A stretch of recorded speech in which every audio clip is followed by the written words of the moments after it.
Inspiring Call. Ah! Ha ha ha ha ha! Ha ha ha ha!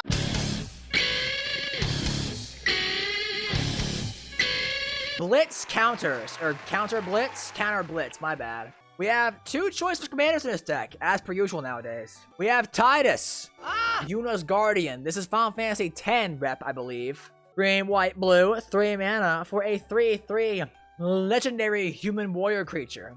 At the beginning of combat on your turn, you may move a counter from target creature control onto a second target creature you control. It's got Cheer. Whenever one or more creatures you control with counters on them deal combat damage to a player, you may draw a card and proliferate.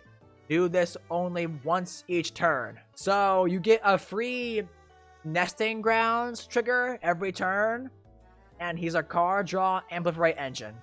That's pretty good. Alternatively, we have Yuna, Grand Summoner. 1 green, white, blue, 4 mana for a 1/5 legendary human cleric creature. She has Grand Summon. Tap, add 1 mana of any color. When you next cast a creature spell this turn, that creature enters with 2 additional +1/+1 counters on it. Whenever another permanent you control is put into a graveyard from the battlefield, if it had 1 or more counters on it, you may put that number of +1/+1 counters on target creature. So she's ramp, counter production, and also the Ozolith in the command zone. But she does not proliferate or draw cards. These are both really good. Dude, I don't know. Like, I actually legit am struggling to think of I got correct decision here.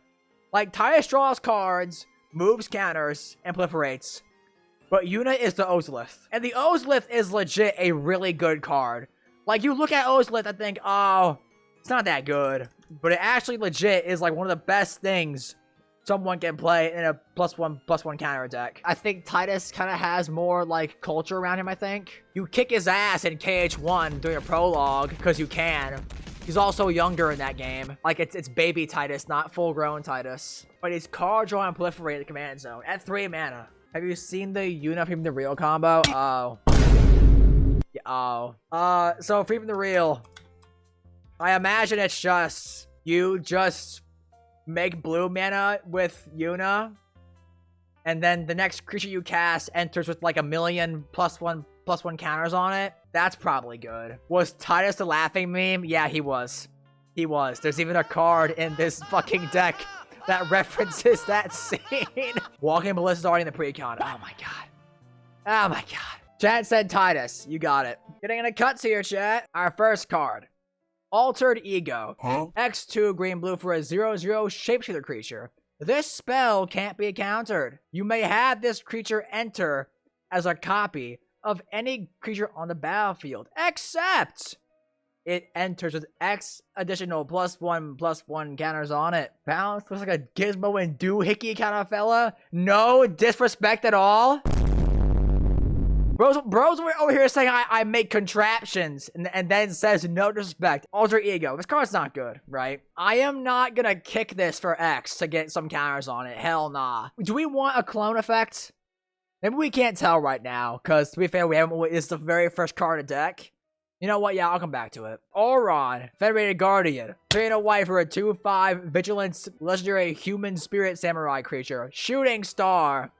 Whenever Auron attacks, put a +1/+1 counter on it. When you do, exile target creature defending player controls with power less than Auron's power until Auron leaves the battlefield. The issue is that when Auron dies, they get all their things back, which is not great. Then again, Auron's cool. My man fought Hades in KH2. Yo, Auron, go kill Hercules. Nah, bro, I don't want to. This is my story, and you're not part of it. Did you forget who you're talking to? I am the Lord of the Dead! No wonder no one wants to die. Absolute cinema. Aura farmer. He is, dude. Look at his art in that. He's totally aura farming in that art, bro. Aura farming ad character. Bro's got a broken arm, too. I don't like him. He's slow. I'm gonna cut him. Chasm Skulker. In what world is this ridiculous art a 1/1? That is not a 1/1, bro. What? Chocobo Knights. 3 to white for a 3/3 human knight creature. Whenever you attack, creatures you control with counters on them gain double strike until end of turn. Prepare for trouble. What? Gives your whole board double strike, pretty much, because Tidus is always going to ensure that everything has at least one counter on it. Gata and Luzu. 2 to white for a 1/1 legendary human soldier creature. Flash. When Gata and Luzu enters, choose target creature you control. If damage will be dealt to that creature's turn, prevent that damage and put that many +1/+1 counters on it. Ooh. Kind of a gotcha card. This is part of Infinite with Walking Ballista and Hardened Scales in the deck. So, okay, so you cast this. Choose the Walking Ballista. And if you have Hardened Scales in the field, you can have Walking Ballista ping itself and then just make it infinitely big, and then remove all the counters to kill the board. Or alternatively, if you have Free from the Real, if you buy and add Free from the Real to this deck, you can have Yuna, your commander, make her have the next creature you cast enter with 1,000 +1/+1 counters, then you cast Walking Ballista. Yeah, seems good. Generous Patron. 2 and a green for an Elf Advisor creature. 1/4. When this creature enters, support 2. Put a +1/+1 counter on each of up to 2 other target creatures. Whenever you put 1 or more counters on a creature you don't control, draw a card? What? Generous Patron. Time to plug the Bounce Man Patreon. I don't have Patreon, but you can if you want. Consider becoming a member of the channel. For only $2 a month, you'll get access to our member exclusive Discord, an exclusive space for you and fellow Bounce Manners, and you'll also get access to exclusive perks such as Loot Shames as an emote if that's your thing. Patreon is not good. You gotta put stuff on your opponent's creatures, which is kind of cringe. Get out here. Lulu, Stern Guardian, 2 and a blue for a 2/3 legendary human wizard creature. Whenever an opponent attacks you, choose target creature attacking you. Put a stun counter on that creature, meaning the next time it untap, instead they remove a stun counter on it. And you can pay 4 to proliferate. It's like the weirdest Pillow Fort effect ever. It's not even like prevent that damage, put a stun counter on it. It's just put a stun counter on it. No. That's not good at all. Cut it. Luminous Brood Moth. Yo, great reprint! That's good! Board insurance and gives flying. Absolute peak. Rampant Rejuvenator. 3 and a green for a 0/0 plant hybrid creature. Enters with 2 +1/+1 counters on it. When this creature dies, search your library for up to X basic land cards, where X is this creature's power. Put them onto battlefield, then shuffle. We have 9 basics. So the ceiling is not super high. If he dies and you ramp 9 basics to the field, that's probably good, right? One small problem. It has to die. Ugh. I've never been a big fan of this card, honestly. Is there like a sack outlet land we have? Has to die. It's just another way of saying holds counters and attacks really well, I guess. Okay. I mean, like, they can still chump block him. Unless we have Dust Shell Crawler. The ceiling is there. I just feel like it's a little too slow, man. It's too slow, man. I don't like it. Cut. Riku, Resourceful Guardian. 2 to blue for a legendary, once again, human artificer creature. 2/3. Whenever you put 1 or more counters on a creature until end of turn, that creature can't be blocked by creature opponent's control. What? Okay. Steal, pay 1 tap, move a counter from target creature and opponent controls onto target creature you control. Activate only as a sorcery. Makes your creatures unblockable. Oh my god, no. Return the Hydra and apologize. Fine, I'm sorry. I'm sorry for doubting him. All of a sudden, he looks really good in this deck. My bad, gang. Sin. Unending Cataclysm. 5 blue-green, 7 mana for a 5/5 legendary Leviathan avatar creature. Flying Trample. As Sin enters, me when I goon a Tifa, Sin. As Sin enters, remove all counters from any number of artifacts, creatures, and enchantments. Sin enters with X +1/+1 counters on it, where X is twice the number of counters removed this way. When Sin dies, put its counters on a target creature you control, and then shuffle this card into its owner's library. Yeah, Sin's good. He's a finisher. Just flying trample, make him a 30/30 or whatever. Waka! Okay. Devoted Guardian. 2 green-white for a 4/4, reach trample. Whenever Waka deals combat damage to a player, destroy up to 1 target artifact that player controls, and put a +1/+1 counter on Waka. Okay! Blitzball Captain. At the beginning of your end step, if a counter was put on Waka this turn, put a +1/+1 counter on each other creature you control. What the hell, man? Why is there like no bad creature in this deck? Uktabi Orangutan is coping and seething right now. We've cut 3 cards out of the 34 creatures in this deck. Damning Verdict, 3 white, 5 mana sorcery. Destroy all creatures with no counters on them. Nice and 5 mana in Garruk's Wake. Farewell. Okay.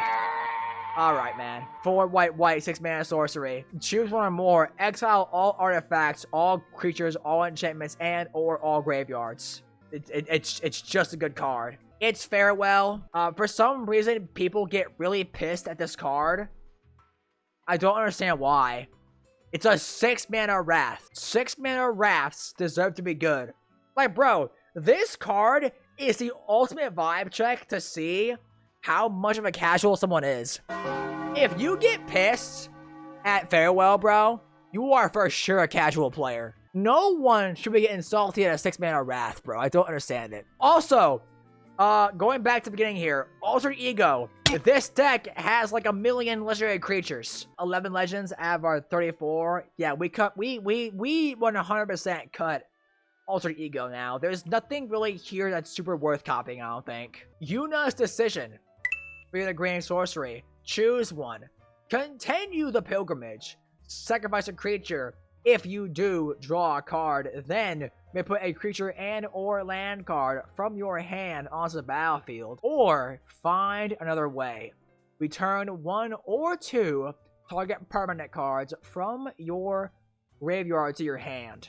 I feel like I'd rather just have like an Eternal Witness, dude. The first mode, okay, so it's very clearly meant to be like a single activation of Elvish Piper. You're spending 4 mana to do this. There's not really a ton of big creatures you're getting a lot of value for. Your best deal is, oh, I'm gonna pay 4 mana to cheat out my 7 mana Sin. Okay? And then find another way. Return 2 target permanent cards? I feel like you just run Eternal Witness, right? Because that way, your Witness can become a pretty big beater later on through all your +1/+1 counter stuff, right? Like the body on Eternal Witness actually does matter in this deck, since we are +1/+1 counters. Endless Detour. Green, white, blue, 3 mana instant. The owner of target spell, non-land permanent, or card in a graveyard puts it on their choice of the top or bottom of their library. I don't like the fact that it says their choice. I'd rather play Beast Within, bro. Just add Beast Within. It's just better, I think. Inspiring Call. 2 and a green. Instant. Draw a card for each creature you control with a +1/+1 counter on it. Those creatures gain indestructible. until end of turn. Ha ha ha ha ha! Ha ha ha ha ha! Absolute keep. Pull from tomorrow. X blue instant. Draw X cards, then discard a card. This card is not bad. This card is totally playable. I feel like if we just cut this for like Shamanic Revelation, dude, we would draw more cards for less mana and probably gain like 28 life. Pull is not bad at all, but if I cut it, I can get a better card. Sideboard. Inexorable Tide, chat. 3 blue enchantment. Whenever you cast a spell, proliferate. Now, I know a lot of people think this card's too slow in today's World Commander. And I kind of agree. The curve, oh, bro. The curve is really good. Nice downward slope. Makes Inexorable look better, true. Like, if you can cast this and then cast a 2-drop, you're fine.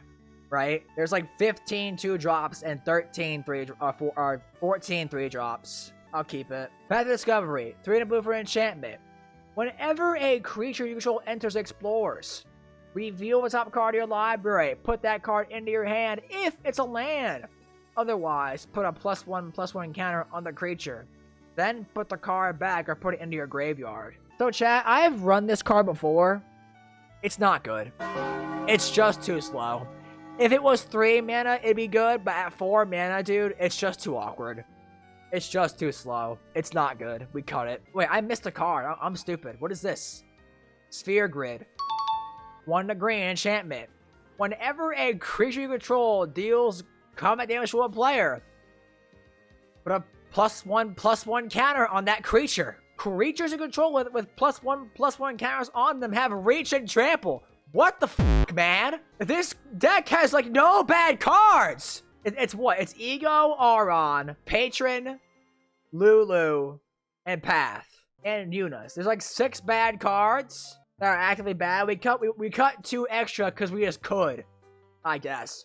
How's the land base, man? Remember, we don't go above 8 tap lands. 9. We have 9 tap lands. I gotta cut 1. What's the worst tap land here? Probably the Idyllic Beachfront, because you can't grab it with 3 visits. And doesn't help us cast all our green ramp and green counter engines. We cut this and add a forest, because we gotta hit our green ramp and our turn 1 Hardened Scales. Path of Ancestry? No, bro. It taps for any color and gives us free scries for casting humans. Or warriors. What, we have 1, 2, 3, 10. Okay, 10 humans, actually. Might be right, actually. We can at least fetch Beachfront. Actually, yeah, you're right. I agree. Free from the real. So they had said that in, reference to Yuna being the commander. I don't think Free from the Real is worth it if we're not running Yuna as a commander, honestly. Dawn of a New Age kind of feels like a flavor, like, fitting thing. Because isn't Ten's whole thing, like, trying to kill Sin and, like, freeing the world from a terror that is this fucking Leviathan? Because this thing can just blow up towns if it feels like it, right? So we're trying to kill him? Are we trying to kill Sin? In the game, I think we are, yeah. Bahamut? Dude, isn't Bahamut like 9 mana? I don't think... Dude, he's a mythic. He's gonna be so expensive. We can't run him. Hell nah. Hell nah, bro. We can't run... He's gonna be like $50. Fertilid. Fertilid's not terrible, actually. How's our ramp looking? I don't even know. Wait, what? 1, 10, 11. Okay. Fine. Fertilid puts us at an even 12. Sanctuary Warden. What is that? This creature enters with 2 shield counters on it. Whenever this creature enters or attacks, you may remove a counter from a creature or Planeswalker control. If you do, draw a card and pick a 1/1 sister creature. Yo! Yo! Banger. A banger card. It's card draw, counter removing stuff for my sagas, and makes tokens to buff. Yo, absolute banger. Good card. Oh wait, I said Beast Within, didn't I? Yeah, I said Beast Within. Because we cut Endless Detour. I also said Eternal Witness earlier. I'll add that as well. Yo, chat, are you noticing how all we're adding is green cards? Huh. That's really strange. Add a tutor, I guess? Wait, do I just add a quarter calling and call it a day? It's Convoke. We have lots of things making little rinky-dink tokens for Convoke purposes. And this deck kind of does feel like a toolbox deck. Also an instant, $3 for the bundle version, or whatever this P means. It's kind of on flavor, I think, because there's Sin in here for some reason. Honestly, gang, I'm thinking maybe we add, like, a cheap character. Okay, so Tidus, I think, might actually be a kill on site commander. Or not, not kill on sight, but like, I feel like it's gonna get a target on it really fast once people realize that just the simple act of proliferate every turn is way too strong to let survive. So I'm thinking maybe just add like Lightning Greaves. Maybe. Elephant. Oh! Hamza! Yeah! Hamza's a banger, bro. Okay. 4 green, white, 5/5. Legendary Elephant Warrior creature. This spell costs 1 less to cast for each creature control with a +1/+1 counter on it. And then, creature spells you cast cost 1 less to cast for each creature you control with a +1/+1 counter on it. Makes your entire deck just free. Makes your whole deck free, bro. Nice and 0 mana for a 5/5 counters Ballista. Only cut 9 cards. It cut 12 in Cloud. We cut even less in the Tidus deck. Can I add a Tooth and Nail in this deck? Didn't they put Tooth and Nail in Foundations? They did. Oh no, it was in Commander Masters. It's, bro, Tooth and Nail is $1.50. Tooth and Nail. Never cast this without paying the Entwine cost. You always do the Entwine cost. Always. I gotta make room for Tooth and Nail, bro. Being able to grab any 2 creatures to your field in this deck specifically has to be so nuts. Grab Bane of Progress and like a Sin, so you blow up the board, make Bane of Progress a really big creature, and then Sin trigger happens, so you remove all counters from Bane of Progress, put the counters on Sin, and make him a 20/20, or, you know, 25/25, fly and trample, whatever. Yeah, okay. I want to add to the nail. So maybe cut an Inexorable Tide, maybe? I want to cut 1 more card, chat. I mean, we cut literally 9 cards. Usually, I got cut like 25 in these streams in the past. We've cut 9 in this deck. The Dragon? Nah. The Dragon is good for, like... It's a good... Well, maybe you're right, actually. Like, we already have Forgotten Ancient for counter stuff, and the Ancient can put counters on anything. I think you're right, darling. I think I agree, actually. Yeah. I'd rather cut Regent. It is a +1/+1 counter maker, but we can't get it onto other creatures without Tidus. And then even then, Tidus only lets us put the counter on a different creature once a turn. Conquer Mentor. Do we need this? It's 2 mana for an extra copy of Hardened Scales. That's pretty good. What we cut for that though? I don't know, gang. Fenrir? I don't really like Fenrir. I ain't gonna lie. I don't think Fenrir is that good actually. We don't need the ramp. We have Hamza for that, which is way better. Way better ramp. Yeah, man. Like, look, I see the vision with Fenrir because, you know, the summons and whatnot. I think I'd rather have a second copy of Hardened Scales in a second, honestly. Like, believe it or not, somehow Hardened Scales is the only, like, counter doubler, I think. Yeah, I don't like him. I'm sorry. All things considered, not a bad deck at all. Like, dude, usually I need to cut, like, 20 plus cards from these decks. Honestly, you probably only needed to cut 6 in this deck, but we cut 10 because we just can. We can afford to. Also, right now, upgrades are like, what? Not even $10? It's $8 for these upgrades, bro. I think I call it there, chat.